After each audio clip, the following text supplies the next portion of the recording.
నమస్తే రమగారు. నమస్తే జయ. రమగారు, నాకు పాజిటివ్ వచ్చి తగ్గింది కదా, మేలో వచ్చింది యాక్చువల్గా. నాకు మే అంతా కూడా కొంచెం ఇబ్బంది పడ్డాను. జూన్ జూలై దగ్గర నుంచి రమగారు జుట్టు ఊడిపోతుంది. ఇంట్లో అయితే ఎక్కడ చూసినా నా హెయిరేనండి. ఇంట్లో కానీ ఆఫీస్లో కానీ. ఇంట్లో ఉన్నంతసేపు మనం వండుకునే వాటిలోకి వెళ్ళిపోతాయో ఏమోనని ముడేసుకుని ఉంటున్నాను రమగారు. మరేం చేస్తాం? తలంతా కనిపించేయటం, మాడంతా కనిపించేసేయటం, మేనేజ్ చేయాల్సి వస్తుంది. చాలా ఇబ్బంది పడిపోతున్నా. నేను ఎవరితో మాట్లాడినా పాజిటివ్ వచ్చి తగ్గిన తర్వాత అందరూ ఫేస్ చేస్తున్నారట ఈ ప్రాబ్లమ్ని. మగవాళ్ళు ఆడవాళ్ళు ఇద్దరు కూడా. ఏమన్నా మంచి చిట్కా ఉంటే చెప్పండి రమగారు. అంటే జనరల్ ఇష్యూ ఏంటి కదా ఇది జయ. అవును. దీనికి ఏంటి, మీకు జ్వరాలు అవి వచ్చి తగ్గాక రక్తంలో మార్పు వస్తుంది, తర్వాత అవి వేసుకునే మెడిసిన్స్ వల్ల ఈ పాజిటివ్ రావడం వల్ల కూడా దాని లక్షణం ఆ జుట్టు ఊడిపోటాలు అవన్నీ కూడా దానివి. ఇప్పుడు మల్టీవిటమిన్ లాంటివి ఏమైనా మనం డాక్టర్ తోటి మాట్లాడుకుని, హెయిర్ లాస్ వీక్గా ఉంది, ఆ ఉన్న హెయిర్ కూడా ఏమీ బాగుండదు, కచకచాన్ని ఏదైనా ముట్టుకుంటే గడ్డి ముట్టుకున్న ఫీలింగ్ వస్తుంది. డాక్టర్ తోటి ముందు ఏదైనా తప్పకుండా ఒక మెడికేషన్ తీసుకోవాలి జయ. అవునండి. మెడికేషన్ తో పాటుగా మనం ఇంట్లో చేసుకునే చిన్న చిన్న చిట్కాలు ఇంతకుముందు కొన్ని చెప్పాం మనం. అవునవును. అవి కాకుండా సాధారణంగా మనం అనుకున్నాం జనరల్ గా చేసేది. ఇప్పుడు మనం చేయటానికి ఒక 2-3 మంచి చిట్కాలు చెప్తాం. చెప్పండి. అన్నం గంజి, బియ్యం కడిగిన నీళ్లు కానీ అన్నం వార్చిన గంజి కానీ జుట్టుకి చాలా ఉపయోగపడుతుంది. ఎంత మెరుపుగా ఉంటుందో. ఓహో, చాలా బాగా పనిచేస్తుంది. జుట్టు ఉడ్డం లాంగ్ రన్ లో ఆగుతుంది. మీరు లోపల నుంచి ఏదైనా వేసుకున్నారనుకో, వేసుకుంటే కొంచెం జుట్టు ఉడ్డం ఆగింది, కొత్త హెయిర్ వస్తుంది. ఆ వచ్చిన హెయిర్ హెల్దీగా చకచకా పెరగడానికి ఇది యూజ్ అవుతుంది. ఓకే. ఇది మనకి ఎందుకు పనిచేస్తుంది? లోపల ఇప్పుడు పైన రాస్తే జుట్లు రావు.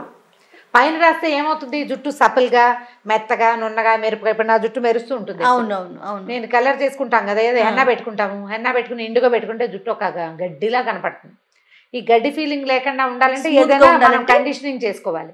ఈ కండిషనింగ్కి మనం ఏం చేస్తాం, సాధారణంగా అందరూ చేసేది కండిషనర్ దొరికేస్తుంది, రకరకాలు దొరుకుతాయి. అవును. కొనుక్కొని తెచ్చుకుంటాం కండిషనర్. ఇప్పుడు షాంపూ 200 ఉందనుకో, కండిషనర్ కూడా 200-250 ఉంటుందా? అవును. షాంపూ ఖచ్చితంగా కొంత కెమికల్ బేస్డ్ ఎంతో కొంత. మనం ఎంత జాగ్రత్తగా ఉన్నా ఇప్పుడు కండిషనరు అది కూడా ఇంచుమించుగా అలాంటిది. రెండు అవే అయిపోతాయి. అలా అప్పుడు మనం ఏం చేయొచ్చు, షాంపూ వాడుకొని కండిషనర్ హోమ్ మేడ్ వాడుకోవచ్చు. సూపర్. ఈ కండిషనర్కి మనం ఏం చేయొచ్చు అంటే, ఈజీ మెథడ్ ఏంటంటే, మరీ తెల్లగా ఉన్న బియ్యం అయితే బియ్యం కడిగినా ఎక్కువ నీళ్లు, చిక్కటి నీళ్లు రావు. తర్వాత ఏమో మన గంజి వార్చడానికి చేత కాదు. అవును. బియ్యం వార్చడం ఎంతమందికి వచ్చు? నాకు వచ్చు అని కొన్ని కామెంట్స్ వస్తాయి. అందరికీ రావు కదా. బియ్యం వార్చి చూడండి, ట్రై చేస్తే మీకు తెలుస్తుంది. కొంచెం నీళ్ళు ఎక్కువ పోసి అది బాగా ఉడకబట్టేసిన తర్వాత అలాగా వార్చేస్తే గంజి వచ్చేస్తుంది. ఇంట్లో ఎవరైనా పెద్దవాళ్ళు ఉన్నా, లేకపోతే మన దగ్గర ఉన్న పనిమ్మాయిలు మంచి పెద్దవాళ్ళు అయ్యి వాళ్ళకి అన్నం వార్చడం వస్తే వాళ్ళ దగ్గర నేర్చుకోండి.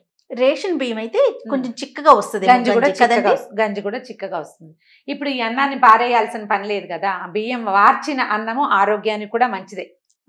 షుగర్ వాళ్ళు రైస్ తినమంటారు, స్టార్చ్ తీసేస్తాం కాబట్టి షుగర్ పేషెంట్లు తిన్నా కూడా పర్వాలేదు. కొంచెం చిన్న డైటింగ్ లాగా కూడా అవుతుంది వార్చేసిన అన్నం. కాకపోతే ఈ సన్న తెల్ల బియ్యం మనం కొనుక్కుంటున్నాం కదా, సూపర్ పవర్ రిన్ను తలతల్లాడుతూ మెరుస్తూ ఉంటుంది. ఆ తలతల్లాడేది వార్చేస్తే ఇంకా ఆకాస్త కూడా ఉండదు, అందులో బలం ఉండదని భావిస్తాం. కానీ వార్చిన అన్నం ఆరోగ్యానికి మంచిది. ఈజీగా చెప్దాం. బియ్యాన్ని కడిగి ఉంచుకున్న నీళ్లు వాడుకోవచ్చు కండిషనర్గా, మీ వెసులుబాటుని బట్టి. బియ్యాన్ని ఒక అరగంట సేపు, గంట సేపు నానబెట్టి వండుకునే విధానం ఉంటుంది కదా. దీన్ని ఏం చేయొచ్చు అంటే, మనం ఏ రోజు వాష్ చేసుకోదలుచుకున్నామో ఆ రోజు పొద్దున్నే బియ్యం కడిగి పెట్టుకోండి. మీరు 11ంటికి వంట చేస్తారనుకో, నిద్ర లేవగానే బియ్యం కడిగి పక్కన పెట్టుకోండి. ఈ మన 2-3 గంటలు నానిన తర్వాత పై నీళ్ళని బియ్యం శుభ్రంగా 2 సార్లు కడిగేసి తర్వాత కాసిన నీళ్లు పోసి పెట్టండి, బియ్యం మునిగేదాకా. మనకి ఎక్కువ నీళ్ళు అక్కర్లా, అన్ని కాసిన నీళ్ళు చాలు. అలాగా ఆ పై నీళ్ళు వచ్చేసి బియ్యంలో మామూలుగా నీళ్ళు పోసి వంట చేసేసుకోండి. ఈ నీళ్ళని స్నానం అవగానే, ఇప్పుడు మనం షాంపూ చేసేసుకుంటాం, జుట్టు గట్టిగా పిండేసేయండి, టవల్ పెట్టక్కర్లా. ఈ నీటిని, ఈ నీళ్ళు ఉన్నాయి కదా, బియ్యం కడిగిన నీళ్ళతోటి తలని బాగా తడిపితే ఒక్క 5 మినిట్స్ ఉన్నా కూడా సరిపోతుంది. ఒకవేళ ఇలా కాకుండా ముందు రోజే వాష్ చేసుకున్న తల అనుకోండి, దీన్ని ఏం చేయొచ్చు అంటే, చిన్న స్ప్రే బాటిల్లో పోసుకుంటే శుభ్రంగా తలంతా స్ప్రే చేసేసి తల మొత్తం తడిపేయాలి. కొంచెం నీళ్లు కారుతూ ఉంటుంది, ఆ చికాకును భరించాలి. ఒక ½ an hour బియ్యం కడుగు నీళ్ళతో తలని నానబెట్టుకుని వాష్ చేస్తే అసలు ఎంత మెరుస్తుందో జుట్టు. చాలా మెరుపుగా ఉంటుంది. వస్తున్న చిన్న చిన్న హెయిర్స్ ఉన్నాయి కదా, అవి చక్కగా గ్రో అవుతాయి. తర్వాత ఈ ముందు వచ్చిన జుట్టు ఇట్లా నిలబడుతుంది, గాలికి రేగిపోతుంటుంది, నిలబడ్డం మానేస్తుంది, జుట్టు అణుగుతుంది, చక్కగా మెత్త పక్కకి వాలి ఉంటుంది, చాలా స్మూత్గా ఎంత మెరుపుగా ఉంటుందో. బియ్యం కడిగిన నీళ్లు ఇట్లా, బియ్యాన్ని మనం ఒకవేళ వార్చేసామనుకోండి, గంజి, బియ్యపు గంజి, ఆ బియ్యపు గంజి స్కిన్కి కూడా చాలా మంచిది. ముఖానికి కూడా రాసుకోవచ్చు, కుంకుమ చేతులు ముంజేతులకి రాసినా కూడా చక్కగా ఉంటుంది. 10 నిమిషాలు ఆ బియ్యపు గంజితోటి ఉంచితే స్కిన్ చాలా సపుల్గా కనపడుతుంది. 4-5 సార్లు చేశాక మీకే అర్థమవుతుంది ఎలా చేయాలి. కింద పడిపోకుండా, ఇంట్లో పడిపోకుండా, చుక్కలు కారిపోకుండా, డ్రెస్ వేసుకున్న నైటీ తడిసిపోకుండా, ఇవన్నీ ఎవరి ప్లానింగ్ వాళ్ళదే. ఈ గంజిని కూడా మనం తలంటి పోసేసుకున్న తలకి అయితే ఇంకా ఈజీ. నిన్న తల రుద్దుకున్నాం, ఇవాళ గంజి పెట్టుకుంటాం. అదర్వైజ్ మనం బాత్రూంలోకి గంజి గిన్నెని చిన్న కప్పుని పట్టుకెళ్ళిపోయి షాంపూ చేసేసుకుని తల శుభ్రంగా పిండేసేయాలి. ఈ లోపల మిగిలిన బాడీ బాత్ అయ్యేసరికి తల కొంచెం డ్రై అవుతుంది కదా, ఈ గంజిని తలకి పట్టించి బాగా రుద్దండి. షాంపూ లాగానే రుద్ది ఒక 5 మినిట్స్ స్పేర్ చేయండి. దాన్ని తర్వాత జస్ట్ వాటర్ వాష్ చేయండి. గంజిలో జిడ్డు ఉండదు.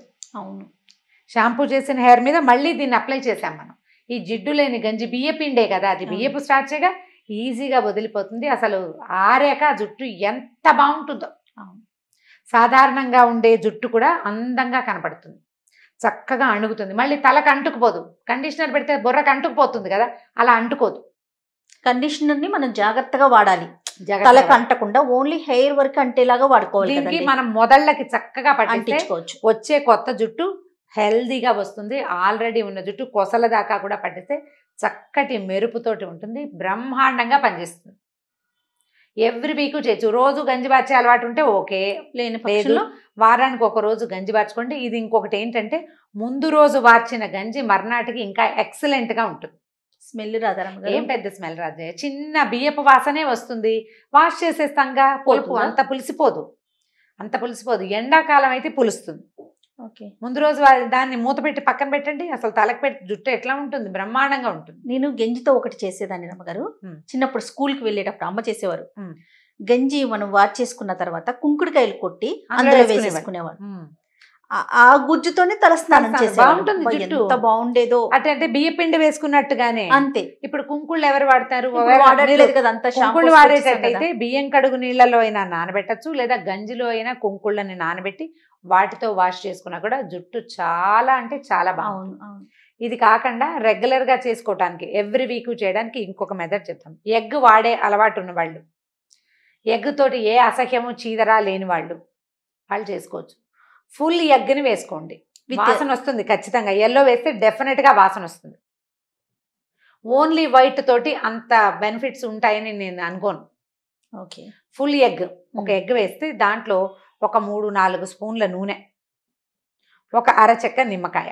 ఏం నూనె? కొబ్బరి నూనె. మీరు కొబ్బరి నూనె వేసుకోండి, నువ్వుల నూనె వేసుకోండి, ఆలివ్ ఆయిల్ వేసుకోండి, మన ఇష్టం, మీ ఇష్టం. ఈ 3 నూనెల్లో ఏ నూనె అయినా వాడుకోవచ్చు. ఆయిల్ వేసి ఒక అరచెక్క నిమ్మచెక్క పిండండి, లేకపోతే ఒక స్పూన్ పెరుగు, గట్టి పెరుగు ఉంటే అదైనా వేసుకోవచ్చు. నిమ్మకాయ సూట్ కాని వాళ్ళు, డ్రై అయిపోతుందని భావించే వాళ్ళు అది వేయబోకండి. పెరుగు వేసుకోండి, జుట్టు సప్పిగా బాగుంటుంది. దీంట్లో అరటిపండు వేసుకునే విధానం కూడా ఉంది, అది అందరూ భరించలేరు. అరటిపండు పక్క పెట్టండి, ఇదే చేద్దాం మనం. పెరుగు లేదా నిమ్మకాయ, ఎగ్గు, నూనె బాగా కొట్టేస్తే చక్కగా దీనిలాగా వస్తుంది, నురుగు నురుగ్గా. తల మొదటి నుంచి చివరి దాకా, బుర్ర మీద నుంచి అంటే మాడుకి అంటచ్చు, అక్కడి నుంచి చివరి దాకా పట్టించేసేయండి. ఇదేం పెద్దగా స్పిల్ అవ్వదు, కారదు, కాసేపట్లో డ్రైగా కూడా అయిపోతుంది. 40 మినిట్స్ నుంచి 1 అవర్ దాకా ఉండండి చాలు. 40 నిమిషాలు ఉంచినా సరిపోతుంది. 40 నిమిషాల్లోనే తల ఎండిపోతుంది. చక్కగా మంచి షాంపూ, వాసన వచ్చే గుమగుమలాడే షాంపూ తోటి తల రుద్దుకోండి. షాంపూని డైరెక్ట్గా ఇంత చేతిలో పోసుకొని రుద్దుకోకుండా వాటర్లో వేసి కాసిన నీళ్ళు పోసి కలిపేసి దీని ముందు వాష్ చేయాలి. ఈ నీళ్ళని ఒంటి మీద పడనివ్వకండి, తల ముందుకు పెట్టి తల మీద నీళ్ళు పోసేసుకుంటే వాసన వస్తుంది. కొంత స్మెల్ని భరించగలిగే వాళ్ళ కోసమే చెప్తున్నానమ్మా, కానీ డెఫినెట్గా దీంతో కొత్త జుట్టు వస్తుంది. ఉన్న జుట్టు పరమ స్మూత్గా అవుతుంది. జుట్టు ఊడకుండా ఉంటుంది, ఊడకుండా క్రమంగా ఒక 4-5 వారాల కంటే, ఇప్పుడు జ్వరం వచ్చి తగ్గిన వాళ్ళకి కాదు, జనరల్గా హెయిర్ ఫాల్ ఉన్న వాళ్ళకి ఇది చాలా బాగా పనిచేస్తుంది. బ్రహ్మాండమైన ప్రోటీన్ టానిక్. జుట్టు ఉన్న జుట్టు కూడా ఎలాగ పల్చగా అలా కనపడదు, చాలా చక్కగా కనిపిస్తుంది. మీకు గంజి ఎట్లా పనిచేస్తుందో దాని తాతలాగా పనిచేస్తుంది ఎగ్గు. బ్రహ్మాండంగా ఉంటుంది.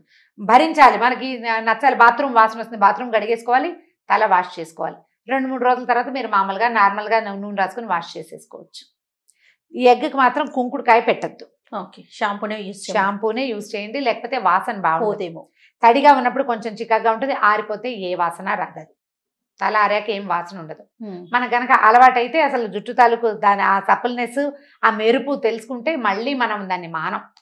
ఇప్పుడు ఇది ట్రైకాలజిస్ట్ లో డాక్టర్లో చెప్పక్కర్లేదు, చిట్కాలు కదా, చిట్కా కదా, మనం కూడా చేసుకోవచ్చు. మేము సంవత్సరాల తరబడి చేస్తున్నాం అది. ఓకే, జుట్టు పాడైపోతుంది అంటే ఒక 4-5 సార్లు చేయటం, కొంచెం భరించాలి అంతే, తర్వాత చేయక్కర్లేదు. ఒకవేళ నచ్చింది అనుకోండి, రెగ్యులర్ దీనిలాగానే మన ప్రతి వారము చేసే తలస్నానం దీంతో చేయొచ్చు. మీకు సూట్ అయితే, మీకు నచ్చితే, మీరు భరించగలిగితే. ఇది సూట్ కాని వాళ్ళు చాలా %, చాలా తక్కువ మంది ఉంటారు. అవునవును, సూట్ అవుతుందో లేదో చూసుకోండి. గంజి కూడా అంతే, ఏదైనా కొత్తది ట్రై చేసేటప్పుడు సూట్ అవుతుందో లేదో చూసుకోవాలి కదా. జుట్టు డెఫినెట్ గా పెరుగు. నూనె తలతో వద్దంటారు రమ్మగారు? నూనె తలకైనా పెట్టుకోవచ్చు, పర్వాలేదంటారు. ఆల్రెడీ మురిగ్గా ఉన్న తలని మనం వాష్ చేసుకుంటాంగా. అవును, ఇది వాష్ చేసిన తల మీద పెట్టుకోవచ్చు, నూనె తల మీద పెట్టుకోవచ్చు. అయితే డై చేసే అలవాటు ఉన్న వాళ్ళు గనక ఇలా పెట్టుకుని వాష్ చేస్తే డై కొంచెం పోతుంది, కొంత పోతుంది. పెరుగు, నిమ్మకాయ లాంటివి వాడతాం కదా, వాష్ కూడా బాగా వాష్ చేయాలిగా 2 సార్లు, హెయిర్ కలర్ తగ్గుతుంది. కానీ డై చేసుకునే అలవాటు ఉన్న వాళ్ళు గనక ఇలాంటిది అలవాటు చేసుకుంటే జుట్టు పాడవకుండా ఉంటుంది. డై వల్ల ఉన్న కెమికల్స్ మనకి కొంచెం పాడు చేయకుండా ఉంటాయి. ఇప్పుడు ఇండిగో పెట్టుకునే వాళ్ళు అయినా కూడా ఇది పెడితే ఏమవుతుందంటే కలర్ డెఫినెట్ గా తగ్గిపోతుంది. ఇండిగో చాలా ఇబ్బందికరమైన వ్యవహారం, ప్రతి వారము పెట్టుకోవాలి. అవును, ఎప్పుడు కలర్ ఫేడ్ అయిపోతూనే ఉంటుంది, కానీ జుట్టు బాగుంటుంది, హెయిర్ బాగుంటుంది. డెఫినెట్ గా జుట్టు పాడు కాదు. ఇప్పుడు మార్కెట్ లో దొరికే రకరకాల కలర్స్ కన్నా ఇండిగో బెటర్ కదా. ఇండిగో బెటర్, కాకపోతే నువ్వు వారం ఓపిక్గా చేయాలి. తర్వాత రంగు పోతుంది, మెయింటెనెన్స్ కొంచెం కొద్దిగా టఫ్, కానీ హెల్దీ మెయింటెనెన్స్ అవుతుంది అది. దాంతోపాటు ఇది చేయొచ్చు, ట్రై చేసి చూడండి. ఈ 2 చిట్కాలు ఎక్సలెంట్ గా పనిచేస్తాయి. ఒకవేళ గంజి ఉండిపోతే శుభ్రంగా మొహానికి ఒళ్ళుతూ వేసుకోండి. గంజిలో కొంచెం మిగిలింది అనుకోండి, దాంట్లో ఏం చేస్తారంటే కొంచెం శనగపిండి కానీ సున్నిపిండి కానీ కలిపేసి ఒళ్ళుతో వేసుకోండి. స్కిన్ కూడా చాలా సప్పల్గా అవుతుంది. ఓకే, పిల్లలు కూడా చేయొచ్చు. ఇప్పుడు ఈ గంజి 10-12 ఏళ్ల పిల్లల నుంచి పెట్టచ్చు. కొన్ని ఊళ్ళలో గంజితోటే తలకాయ రుద్దుకుంటారు. గంజిలో కొద్దిగా శనగపిండి కలిపేసేసి దాంతో తల రుద్దేసుకుంటారు.